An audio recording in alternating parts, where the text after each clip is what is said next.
ረፍት እየወሰድን ሳቅ በሚፈጥሩ ነገሮች ሳቅ ይያልን ደሞ ቁም ነገሩን በየገበየን አብረናችሁ እንዘልቃለን እንኳን ደህና መጡ ሼክ አልহামዱሊላህ እንዴት ነው ደህናችሁ ቤት ሰላም አልহামዱሊላህ ሴኑ እንዴት ነው ሳቅ ከፕሮግራሙ እንትሮች አንዱ ነው ማለት ነው ሲናብራራ ከሚስ ምሽት ለነፍስም ለስጋም የሚዘጋጅ ፕሮግራም ነው ስለዚህ ሳቅ ለስጋው ነው አዎ طبعا እስልምና መሳቅን ይከለክላል አይ መሳቅማ ማብዛት የለብን አኺራ ያለበት ሰው እንዴት ነው ሞት ያለበት ሰው በሳቅ ሐሰን አልበስሪ ምን አሉ ጀነት ተረጋግጦልሃል ኪታብህን በቀኝ ተቀብለሃል ሁለት አይነት ነው እሺ አንዱ ብሎ ጋጠወጥ ሆነ ሳቅ አለ ዝም አፉን ከፍቶ ማንካካት ፈገግ ማለት የነብዩ ሱና ነው ፈገግታ ዘና ፈታ ማለት ያ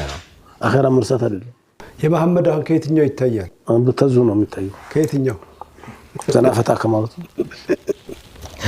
ሱብሃንአላህ እንኳን ደህና መጡ በድጋሚ ሸኻችን ሳምንቶት እንዴት አለፈ አልহামዱሊላህ